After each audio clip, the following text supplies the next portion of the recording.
You read that it fell. Ignore my glitter packaging, I come packing crafting. Hello, and thank you so much for joining me here on SewStitchHex. I'm Academia, and today I'm going to be doing another book of the month. I think I still have to unbox the June box and the August box. I'm doing this all at once, but I'm going to publish them separately. Don't judge me. I have been working hard, constantly, in the heat. So I have not recorded in months. I have been reading and making notes and making scripts and working on ads, but I haven't gotten anything done. So, if that is unfortunate to you, I'm so sorry. I missed you guys. I miss making videos. I've been practicing, if that says anything. It doesn't help you have new content, but I think I have tons of content, so like you can always watch the cringe, like first couple videos where I'm like, hello and good morning. Like I was trying to find something to say instead of just talking like, you know, to a person. This is book of the month. It is awesome. I've talked about it before and I'll talk about it again.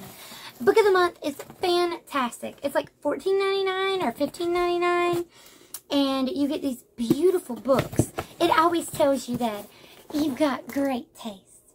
The best part is you can skip a month if you want, with no penalty, or you can add on books, and that has been my jam. I've been getting the books that I've wanted for ages that are either sold out everywhere or that I've just pushed to the side because I have other options, but with the book of the month, it's super cheap to do an add-on. And so it's like totally worth it. So like the first book in my box that I think was the book of the month for this year. I'm pretty sure. Yeah. So the book of the month for August. This is August. Yeah. What you get to pick. There's multiple. If you haven't looked at book of the month, I'm telling you, you should. I'm not sponsored, but I definitely should be because I really love it. It's good. If I posted more content, I probably could have got a little farther along with some sponsorship, but I'm trying. I'm busting my ass. We're going. This is The Many Daughters of Afong, a novel by Jamie Ford. The best-selling author returns with a powerful exploration of the love and loss that binds one family of women across generations. Very appropriate because I was like just watching Turning Red. I was just watching it.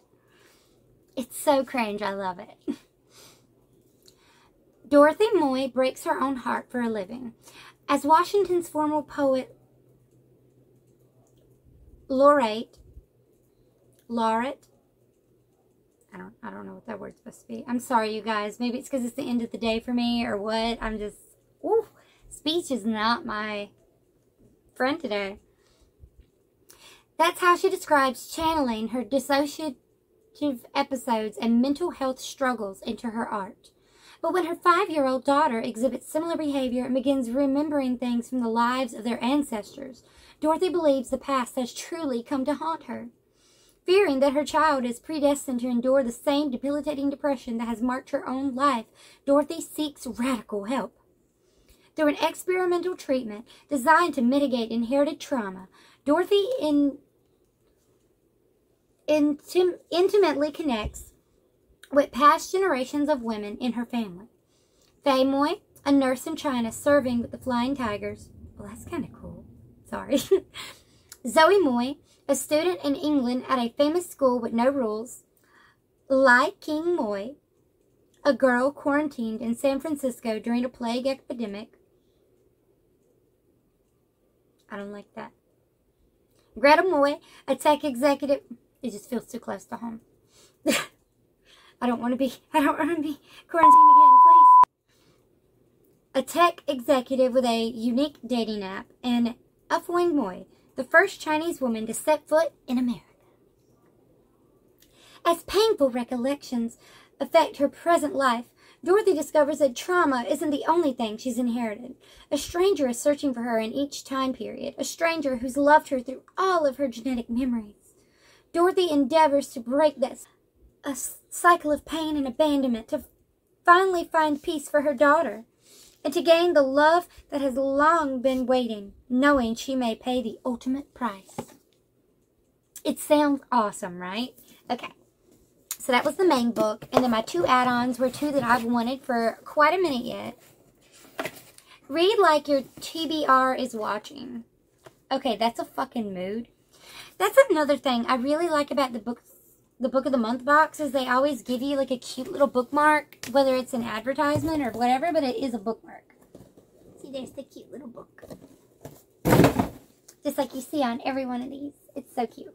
So this was the July 2020 Book of the Month. And I've wanted to get Mexican Gothic for a while. Because it's supposed to be like inspired by another Mexican Gothic something. I don't know. I just was really interested and it looked cool. It's Silvia Moreno-Garcia. From the author of Gods of Jade and Shadow comes the reimagining of the classic Gothic suspense novel, a story about an isolated mansion in 1950s Mexico, and the brave socialite drawn to its treacherous secrets.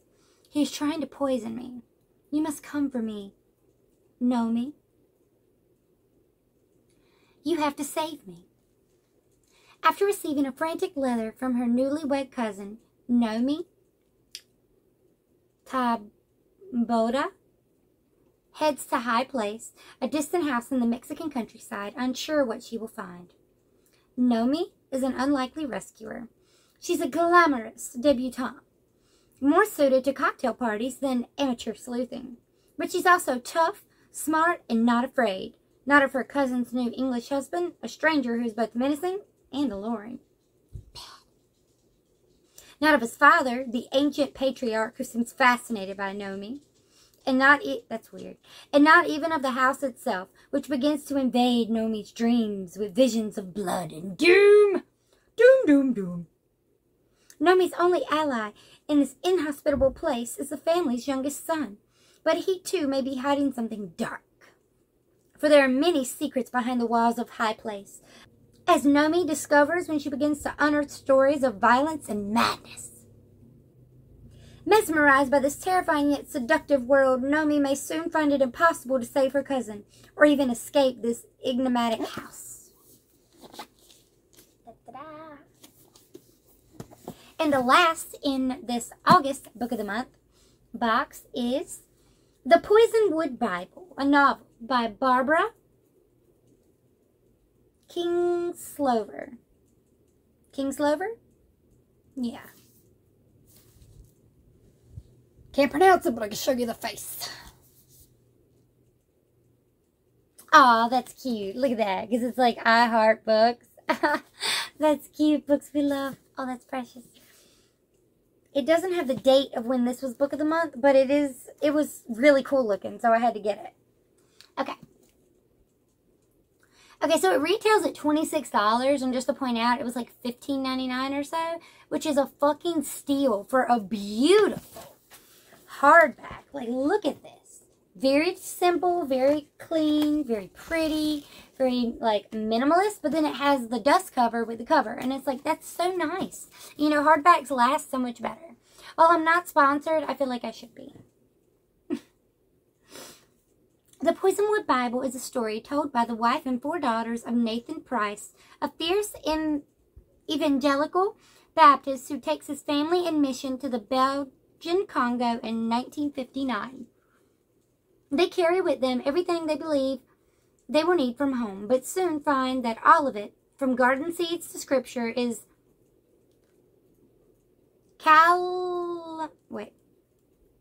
calamitiously transformed on African soil.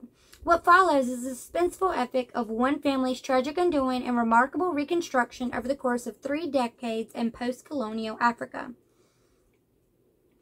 This novel is set against one of the most dramatic political chronicles of the 20th century. The Congo's fight for independence from Belgium, the murder of its first elected prime minister, the CIA coup to install his replacement, and the insidious progress of a world economic order that robs the fledgling African nation of its autonomy. Against this backdrop, Orleana Price reconstructs the story of her evangelist husband's part in the Western assault on Africa. A tale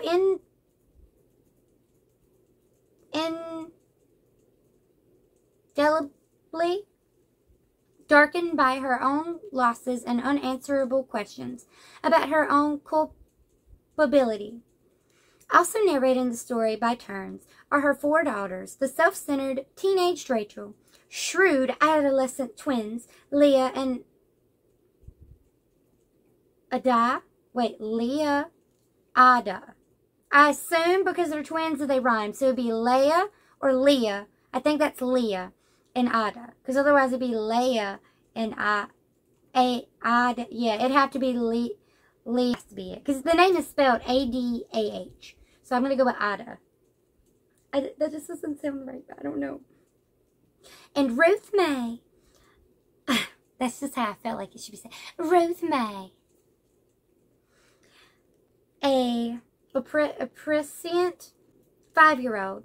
These sharply observant girls who arrive in the Congo with racial preconceptions forged in 1950s Georgia will be marked in surprisingly different ways by their father's intractable mission and by Africa itself. Ultimately, each must strike her own separate path to salvation. Their passionately intertwined stories become a compelling exploration of mortal risk and personal responsibility. And it's continued on the back flap. Dancing between the dark comedy of human failings and the breathtaking possibilities of human hope, the Poisonwood Bible possesses all that it has distinguished Barbara Kingsolver's previous work and extends this beloved writer's vision to an entirely new level, taking its place alongside the classic works of post-colonial literature. This ambitious novel establishes Kingsolver as one of the most thoughtful and daring of modern writers. I'll be really excited. I hope this is good. It sounded good. It sounded like it'd be a lot, but it sounds really good. And I apologize that words are hard. Alright, so these are the 3 books in my August Book of the Month box.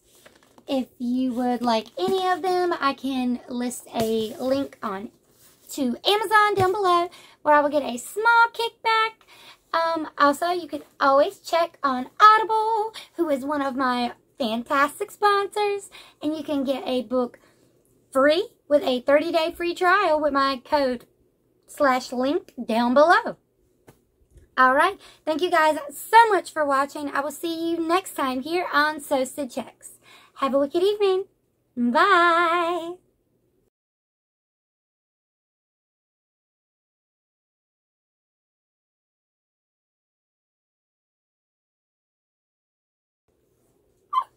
Sorry. I don't know how to say it. Ugh, I hate when I know more words in my head than I can pronounce.